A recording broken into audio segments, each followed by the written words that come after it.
Welcome back, everybody. It is the Working Brother back at you with another talk.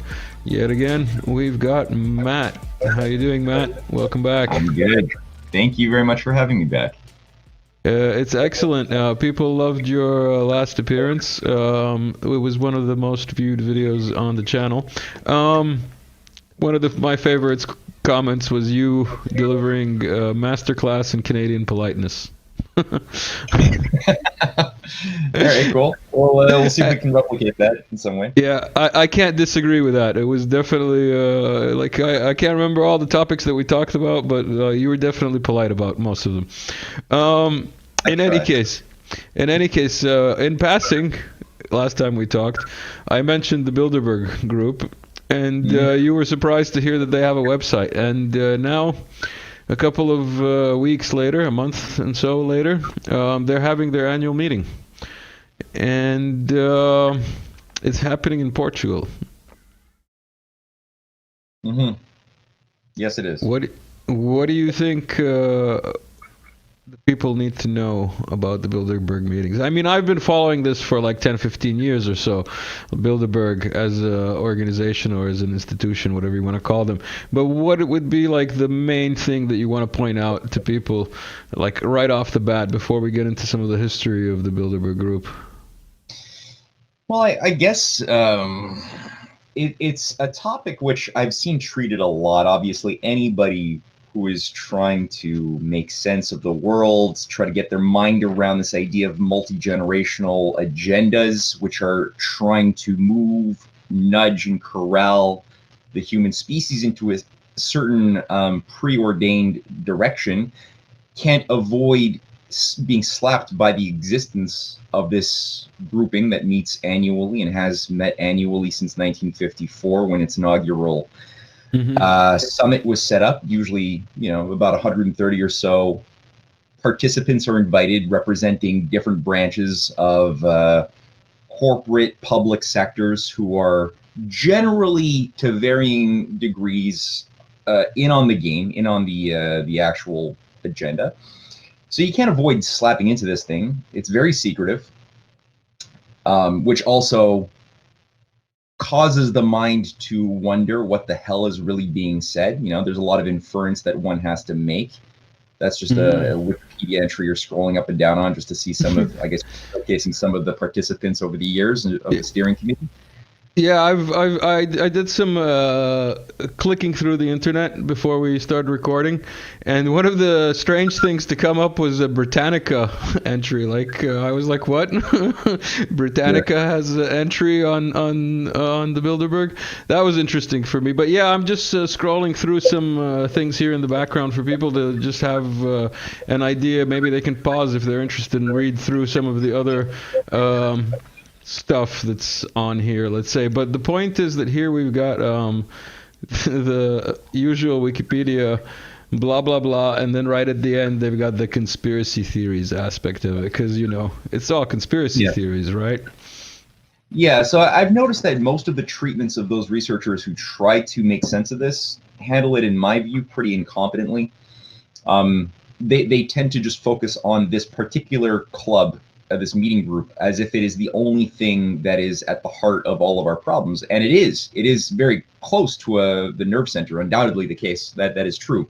But they ignore, there's a lack of rigor, let's just say, that I hope we can clarify a little bit in the course of our dialogue today. And the fact that this thing is happening in Portugal, in Lisbon at this moment, or it just finished happening, is a point of irony, since, one of the key banks, Banco Espírito de Silva, is the Portuguese member bank of what is known as the Inter-Alpha Group. The Inter-Alpha Bank Group was also set up in 1971 as part of a junior project of the Bilderberger Group. So the same month, in January of 1971, you had two organizations created to manage the next phase of reconquest of the former democratic states of the West, of the transatlantic zone. And I say democratic in the loosest of terms. There has been revolutionary struggles to break free of oligarchical class systems over the centuries in the West.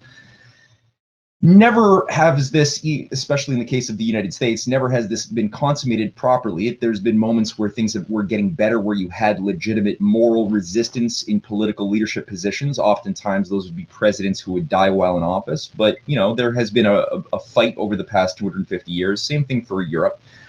And a big part after World War II, I mean, here's the thing. You and I talked about this a little bit on our last show.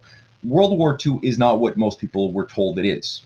World War II was a very important battle, an attempt to create a one world government, a fascist corporatist world order under Mussolini corporatism. People have probably researched a little bit of the London U.S. banks, industrialists who were behind the growth before, during World War II of the Nazi war machine. Including Standard Oil, the Rockefeller machine, the DuPonts, the Morgans, the Montague Normans of the Bank of England. So, I mean, these are all operations that were never punished after World War II. And so one could say it was not necessarily a war that was won, but rather a battle that was won, thank God, that bought humanity some time. But those who made the damn thing happen never gave up on their agenda. They just simply lived to fight another day and reorganized. So the Bilderberg Group, when you look at Prince Bernhard, the founder of this thing, when it was first set up in 1954, he himself was a former high-level Nazi officer, part of a leading inner family tied to a lot of other inbred families of Europe. Did a Russian tell you this? Yeah. That's part of the.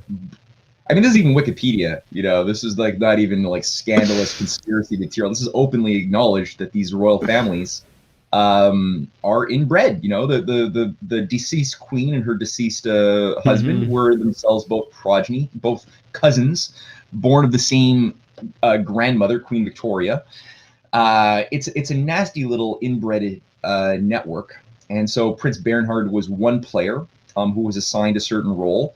And as I just mentioned, 1971 is a key year when you had the Inter-Alpha Group created, a conglomerate of private, major, generally Rothschild-affiliated banks of Europe that was under the helm of what became the Royal Bank of Scotland, the Jacob Rothschild Bank there, overseeing the Crown, the British Crown's assets and money, along with another bank called Bank Coutts, which is only informally a member. The idea was every major nation within Europe that would be increasingly recaptured, and there was already a 25-year-long, by this time, operation to strip the nations of Europe of any claims of sovereignty, which had been going on really the moment World War II was finished, and the leading Nazis were reincorporated back into U.S. intelligence and British intelligence. People like Stefan Bandera, Mikola Lebed, Reinhard Gehlen, the leading Nazis and Italian fascists that were brought into Operation Gladio, NATO's secret armies. These were all put to work in the war against communism in the Cold War. Remind me if I'm mistaken, or correct me if I'm mistaken, but wasn't the European Union and the European Commission, or whatever it's called, their project, the Bilderberg Group, originally? Well, the European Union, as it is known today, came out of a program that was launched. There were several key founders of the European, I guess you could call them founding fathers of the European Union. One of the key figures was a fellow named Robert Schuman, the foreign minister of France, who put forth the Schuman Plan. It was endorsed heavily, actually co-written by George Ball, the guy who becomes a Bilderberg Group steering committee member and a big advocate of the idea of the World Corporation. He was a undersecretary of state under JFK, definitely oversaw JFK's murder and the murder also of the South Vietnamese president in 1963. And he went on to become the UN ambassador to the U.S. ambassador to the UN. And so the Schuman Plan was what originally was designed to start creating sort of a central authority taking control of the coal and oil production systems of Germany and France.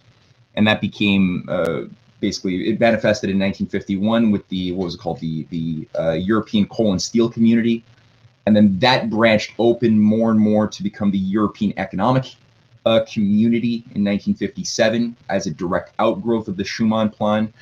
And the Eurobond, Euro-dollar market as well grew out of that throughout the 1960s, just increasingly stripping away and preparing the groundwork for the replacement of the sovereignty of nations by a supranational structure that would be very much enmeshed with the private banking and oil, resource controlling complexes under this new sort of British East India Company modeled octopus.